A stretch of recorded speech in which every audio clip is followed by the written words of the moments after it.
The story begins with the main character packing up his belongings in his house.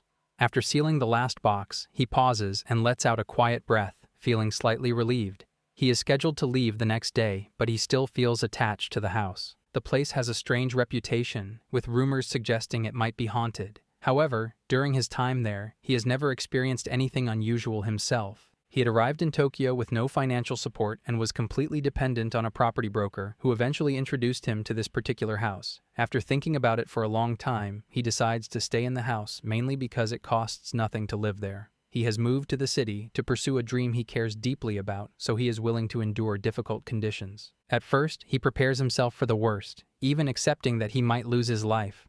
But as time passes and nothing strange happens, he starts to feel frustrated. The experience is so uneventful that he cannot even turn it into an interesting story, making his earlier determination feel pointless. Instead of feeling relieved, the complete lack of anything unusual begins to bother him. The silence and emptiness unsettle him more than fear ever could, leaving him disturbed by the fact that nothing happens at all. Inside the house, unseen by the young man, several supernatural beings gather. All of them are focused on him with growing frustration. Kinako-sama is a long-haired female spirit. She becomes increasingly agitated after being ignored for years. She feels that her presence and strength have remained completely unnoticed, despite her constant efforts. Her irritation deepens. She demands proper recognition. She sees the lack of acknowledgement as a direct insult to her standing. Nearby, another spirit, Gensan, observes the situation calmly. He is a miscarried spirit with the appearance of an infant. He has existed for many decades. He finds this situation highly unusual. He has never encountered a human so completely unaware of spiritual beings. At the same time, Goninmi considers the practical outcome. He is a yokai. He realizes something important. If nothing supernatural occurs, the property may eventually lose its reputation as a haunted place. Frustration continues to build within the group. Kinako-sama is driven by pride. She refuses to accept being ignored any longer. She insists on taking action. The others gather more closely. They begin discussing how to make their presence known. Despite their differences in form and personality, they share the same goal. They want a reaction from the human. Among them, Dama is a human soul. He questions the situation. He is met with resistance. The need for a proper plan becomes more urgent. Obor is a wandering spirit. He struggles to understand the human's behavior. He cannot understand why their presence has no effect at all. As the discussion continues, they consider different methods. They understand that direct confrontation may not work. Their focus shifts toward indirect approaches. They think about influencing the surroundings instead of relying on being seen. They begin planning disturbances within the environment. The disturbances should be subtle but noticeable enough to provoke awareness. With this shared objective, Kinako-sama, Gensan, Goninme, Dama, and Obore align in their determination. They prepare to act together. Their goal is to finally break through the barrier that has kept them completely unnoticed for so long. Kinako takes responsibility for frightening the young man. She moves forward with determination. She decides to handle the situation on her own. She begins shaking the ground forcefully. The entire space starts to tremble under her influence. The young man reacts immediately. He becomes alarmed as everything around him starts to shift violently.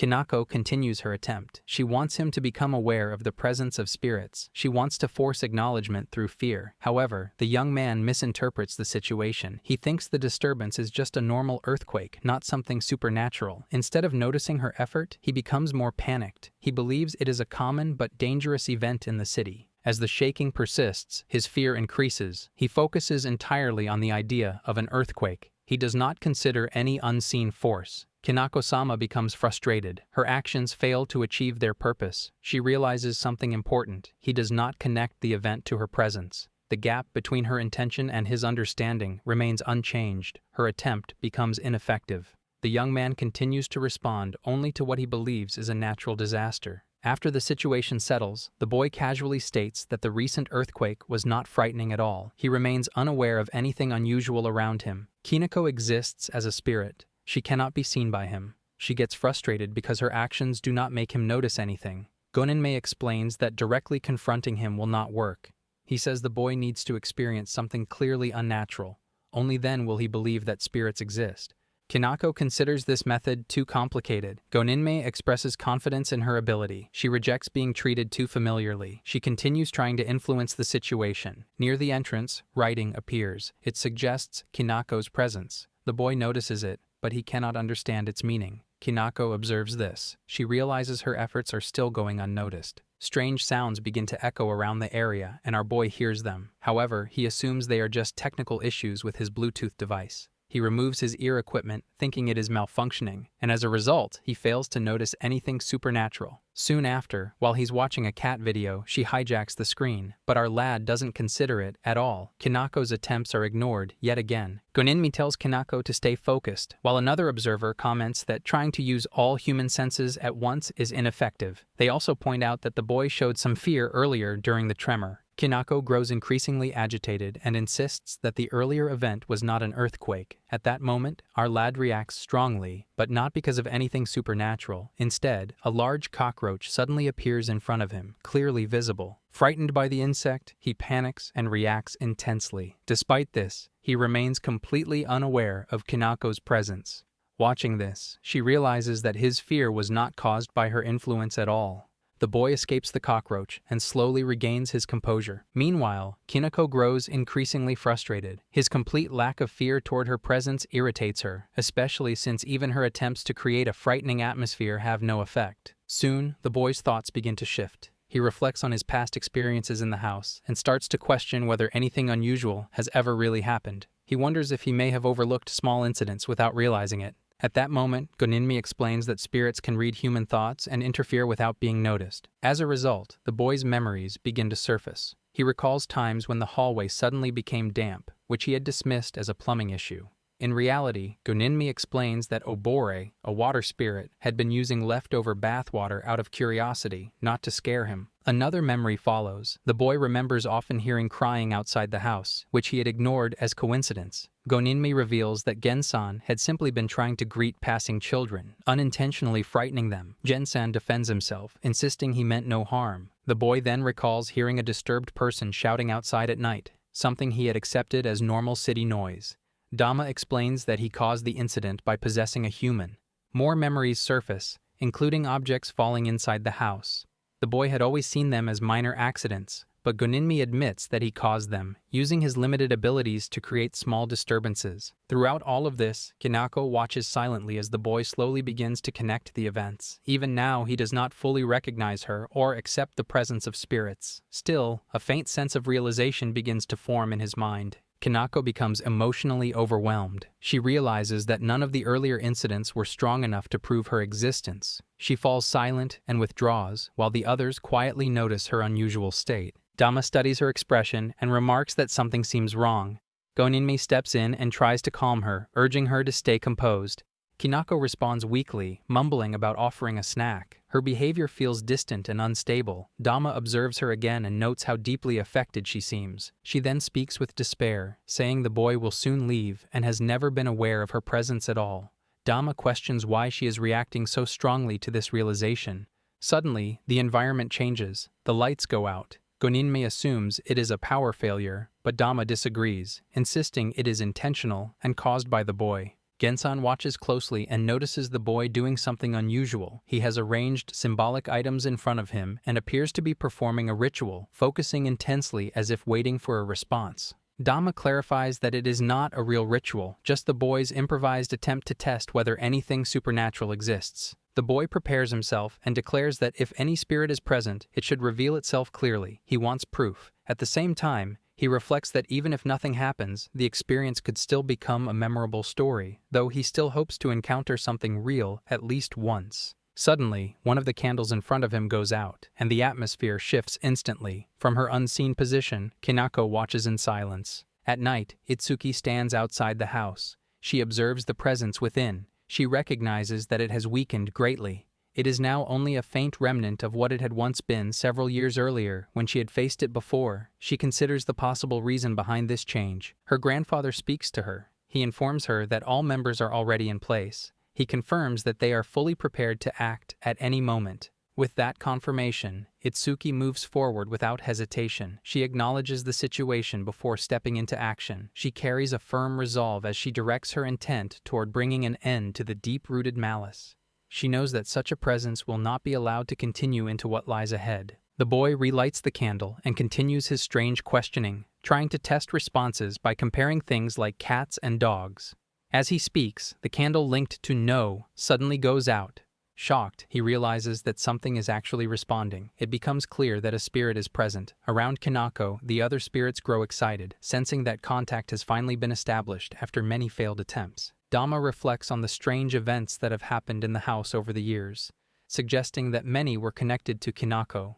Goninmei agrees, noting that her actions often caused those disturbances and even affected Dama.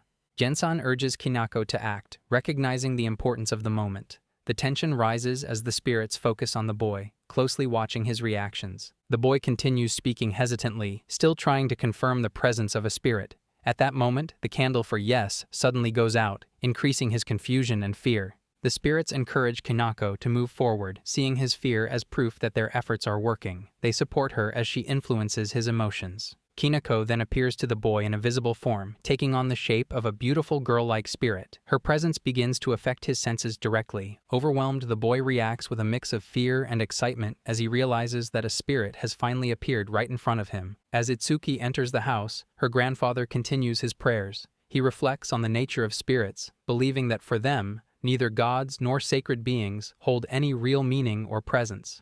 Elsewhere in the house, Kanako practices ways to scare people, with the other spirits watching. She tries different methods, standing in front of the bathroom mirror, repeating movements in reflective surfaces, experimenting with mirror-based tricks, shaping objects from hair-like strands, and testing unsettling expressions as she continues her rehearsal. Kanako tries to steady herself, reminding herself that rushing will only ruin everything. She knows that normal attempts to scare him have never worked because he has no awareness of spirits, something she has observed over the past 3 years. Still, she believes this moment is different and forces herself to stay calm, convinced that she is the most powerful spirit in the house. From a distance, Gensan notices her unusual behavior. Dama, however, brushes it off after a quick glance, assuming she is just acting strangely and suggesting they ignore her. At the same time, the boy suddenly recalls something important and begins to question why nothing unusual has happened all this time. Kanako reacts strongly, insisting that she has indeed been trying all along. Goninmei steps in mentally to calm her and urges her not to lose control. The boy continues to analyze the situation and assumes her feelings toward him. As these thoughts unfold, one of the candles goes out.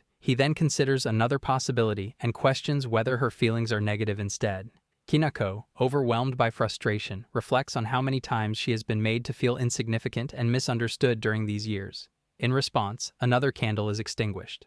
For a brief moment, the boy is unsettled, but that feeling quickly fades as he begins to connect the pattern behind the reactions. He realizes that the responses have been unusually quick, leading him to a conclusion about her nature. From his perspective, he no longer sees her as something malicious, and instead forms a more positive impression of her presence. Kanako, upon sensing this shift, is left confused and unable to comprehend his reasoning. She struggles internally and is unable to accept his conclusion, while her frustration deepens as she finds herself unable to respond in the way she intended. Kanako, overwhelmed by anger at the boy's ignorance, goes to Gensan. He reassures her that she no longer needs to fear anything and reveals that her current state has unlocked 12 powerful abilities. The boy reacts casually after realizing he went too far, but his curiosity about her keeps growing as he tries to understand her. At the same time, Kanako cannot think clearly, overwhelmed by a strange state. As the boy continues thinking, he crosses a boundary, triggering a strong reaction from her. Her past is revealed. She was Shirakami Hinako, who died at 12. Born into a family that deals with spirits, her powers were far beyond normal, affecting both spirits and human souls. Because of this, she lived in isolation, unable to attend school, with only her family near her. She stayed confined to one room and used her powers for her family. During a battle with hostile spirits, her power fatally affected her mother. Unable to accept it, she blamed herself and her fate and took her own life in that same room. Even after death, she remained bound there, still carrying guilt and resentment. Now, Itsuki declares that she will finally end that deep resentment. Gensan notices the heavy mood and tells her it does not suit her, urging her not to stay like that. He makes it clear that Kanako is not to be disturbed, while Goninmei adds that they are ready to act if needed. Confused, she questions them. Gensan replies that it should already be obvious. They are all her family. Our boy raises a question about her constant presence in the house. He realizes that she has been there all along and must have been observing him. Kanako gives a confirming response through the candle. This leads him to recall the strange things he has done while alone. The memory becomes clearly visible on his face. Seeing his reaction, she bursts into laughter without restraint. However, she quickly becomes aware that she has acted in an ordinary manner and recognizes the mistake. Soon after, he excuses himself and steps away. He heads outside while reflecting on the difficulty of communicating through limited signals. He thinks about the need for a more effective way to interact. At the same time, Kanako turns inward and questions her own behavior. She realizes that since becoming bound to that place, she has never interacted with anyone in this way before, yet something about the moment feels familiar, as if it has happened once already. She cannot clearly grasp it. She begins to wonder where the others have gone. At that moment, Itsuki appears and notices the change in her, stating that Hinako is no longer the same as before. Without hesitation, she begins a ritual to confront and remove her, calling her by her full name as the process to exorcise her. On a calm Sunday, the boy spends his time using his phone while the surroundings remain peaceful. The empty streets and the soft sound of bicycles passing by create a relaxed atmosphere that puts him at ease. He lies back comfortably and closes his eyes, continuing to enjoy the quiet moment without any disturbance. At the same time, Kanako appears nearby. She tries to frighten him by presenting herself in a different form, expecting some kind of reaction from him. For a brief moment, she believes that he has finally become aware of her presence, as his attention seems to be directed forward.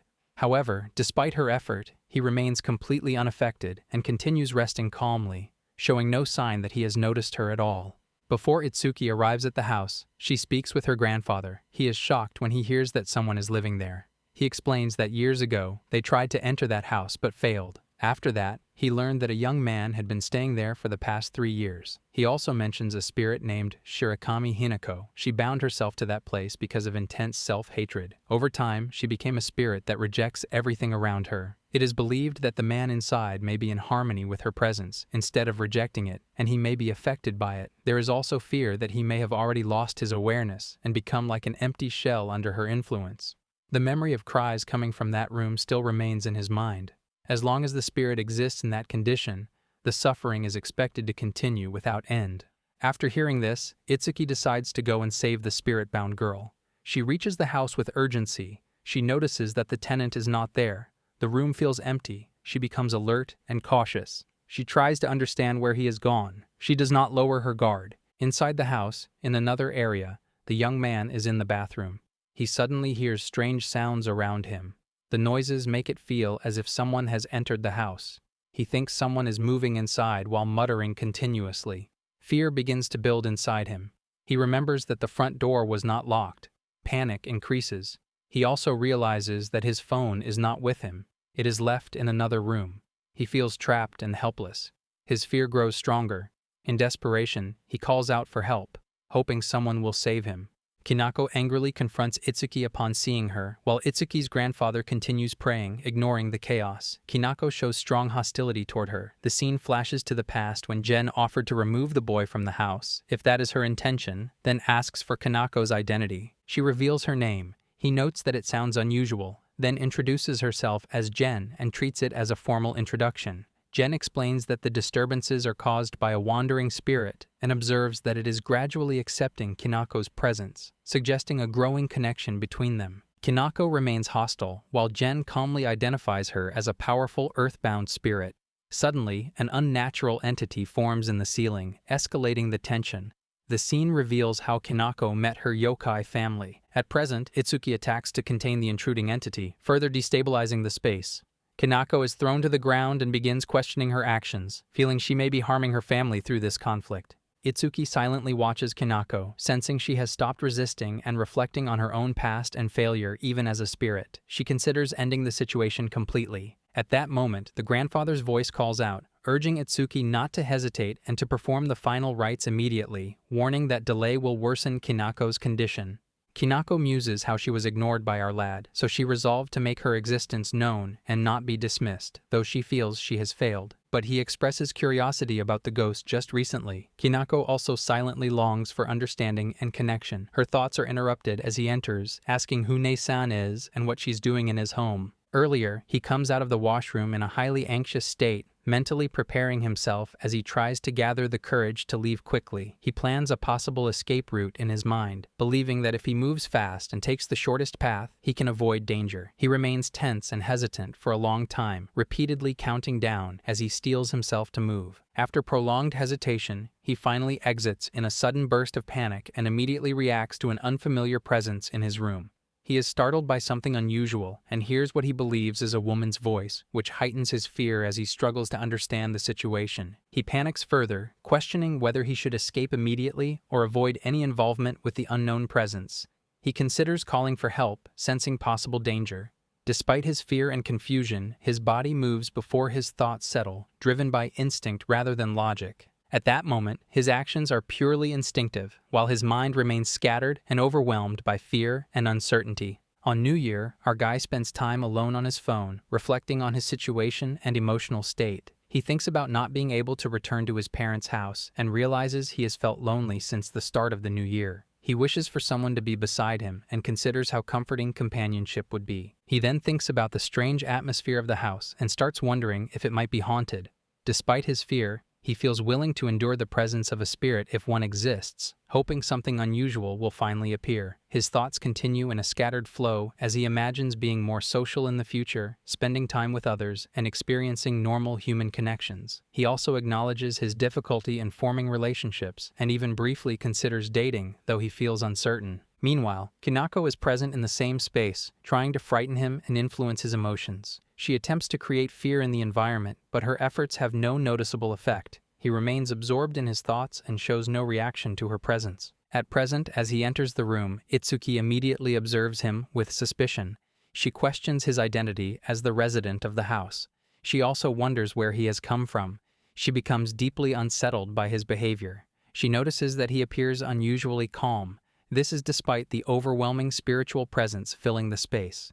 She realizes that the entire room is saturated with the power of the child spirit. Normal consciousness should be difficult to maintain in such a condition. She struggles to understand how the boy is still able to function so normally within this environment. As the boy notices Itsuki, he becomes flustered and confused by her posture and presence. He misinterprets her stance. He reacts in an exaggerated and chaotic manner. His thoughts grow disorganized as he panics. At the same time, he becomes momentarily distracted by her appearance.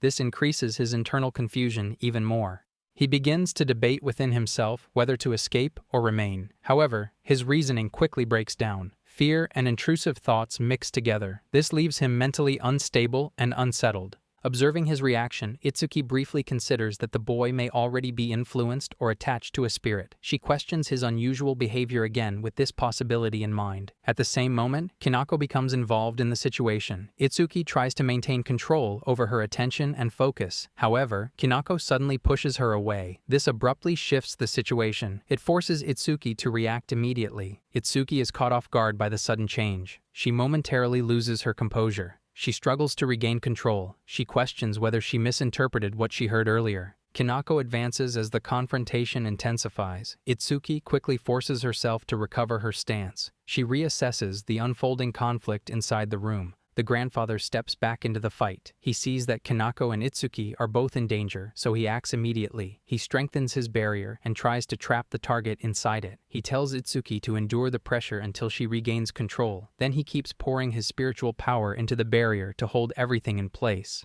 As he focuses, he realizes something is changing. The balance of power is shifting in a way he did not expect. At the same time, Kinako starts to recover, but her spiritual aura feels different now. It no longer matches what it was before. This confuses everyone watching. No one understands what caused this sudden change, or why her energy feels so unfamiliar. The boy walks toward Itsuki, worried. He asks if she is okay, and tries to understand what happened, his mind filled with thoughts. Listening in on his thoughts, Kinako quietly moves behind him. He does not notice her at all. Itsuki, however, sees her. Fear rises in her chest. She knows the situation is getting worse, and fast. Our clueless boy sits and watches a TV program about cheap, simple recipes. He pays close attention and starts thinking about how he would spend a budget like that. Spirits gather quietly around him and offers their opinions, though our guy remains oblivious to their presence. Back in the fight, the outer barrier starts to break apart. Cracks spread through it, and its strength drops fast. It can no longer hold the force inside. If it fails completely, the spiritual energy could spill out and reach nearby residents. The situation grows more unstable, and no one can fully control it anymore. The boy looks at Itsuki, confused and uneasy. He tries to figure out what she sees, but he cannot understand the tension in the room. Kinako moves toward Itsuki again. She tries to push her away from the boy and shows more force this time. Itsuki struggles under the pressure. Strong waves of sadness, anger, frustration, and confusion hit her all at once. The overload causes deep strain in her spiritual form. Gen watches everything calmly. He studies Kinako's growth and the strange link between the boy and the spirits. Itsuki sees something unusual here and realizes the boy is not ordinary. Kinako fell in love with him. The scene shifts to a moment before Itsuki joins the fight. Several spirits react to each other, and tension spreads quickly. The imbalance grows worse. As the conflict rises, Gen steps in and restrains a boy, warning it not to lose control. Itsuki notices the grandfather and speaks clearly. She says she will save her energy for a later exorcism involving Shirakami Hinako. She refuses to act now and explains that she will remove the spirits afterward. Dama wonders what they should do. Gen replies that they cannot interfere right now. Instead, he watches closely. He makes a bet with Itsuki and warns her as it's a full moon. At present, Kinako begins to cry. Gen urges Dama to talk to her and calm her down, but he gets slammed on the floor. Itsuki turns her focus to Kinako. She studies her carefully and asks about her desires and intentions. She recognizes Kinako's power, but does not try to exorcise her yet. Instead, she tries to understand her. The boy watches from the side, confused. He wonders if the spirits are really communicating with her. Itsuki then proposes a structured discussion with everyone involved. She takes on the role of mediator and declares that she will act as an interpreter, musing how she ended up in such a situation. Spiritual perception is a natural ability that exists in all human beings. It functions similarly to the 5 physical senses. However, sensitivity varies from person to person. Even when this perception is weak, strong negative spiritual energy can overwhelm both the mind and the body. In such cases, resisting becomes difficult. The surrounding environment can then become harmful to ordinary humans. Several years earlier, Itsuki had observed the space from the outside. It appeared heavily contaminated with lingering resentment and dense spiritual negativity. The atmosphere felt extremely oppressive at that time. The space seemed unfit for human presence. It gave the impression that normal individuals would not be able to enter or survive within it. In contrast, the boy who currently lives in the space behaves in a very different way. He takes a drink from the refrigerator and offers it casually. He apologizes for the lack of proper comfort in the room. He treats the situation lightly. He even offers simple resting arrangements. He shows no awareness of the severity of the spiritual conditions surrounding him. She watches him closely and grows deeply confused by his condition. His ability to remain in this environment for years without suffering the expected harm challenges the normal understanding of spiritual exposure. She realizes that his condition goes beyond ordinary dullness of spiritual sense. Instead, it indicates a complete absence of spiritual perception. This absence explains why he can approach beings that others cannot withstand. At the same time, his presence clearly affects the situation. It grants unprecedented access to Kinako herself, something no one achieved before. This unusual compatibility becomes an important factor in the unfolding situation and contradicts established expectations about human survival in such an environment. Meanwhile, the boy continues to process the strange circumstances in his own way. The group gathers and the boy asks for the spirit's name. Gen tells everyone to wait for her response. Kinako recalls how others say her name. She rejects the variations, insists on her name being Kinako. When Itsuki muses that it's Hinako, she grows frustrated. She instructs Itsuki not to interrupt, and Itsuki apologizes. Kinako then focuses on the boy and states that she wants to speak to him. Itsuki understands, and Kinako wants him to call her by her name. But at the last second, she aggressively tells Itsuki to tell him it's Hinako instead. The boy says Kinako's name, acknowledges her identity, and assumes she already knows his name since they live in the same house. He speaks familiarly and accepts her presence. He then asks Itsuki to interpret because he cannot understand her directly.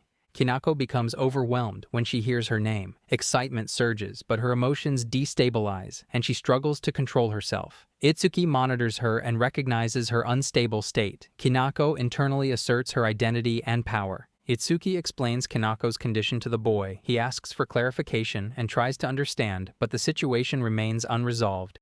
Here I am, know it's been a while. I was in denial about my love. Here I stand, I know I walk walked away.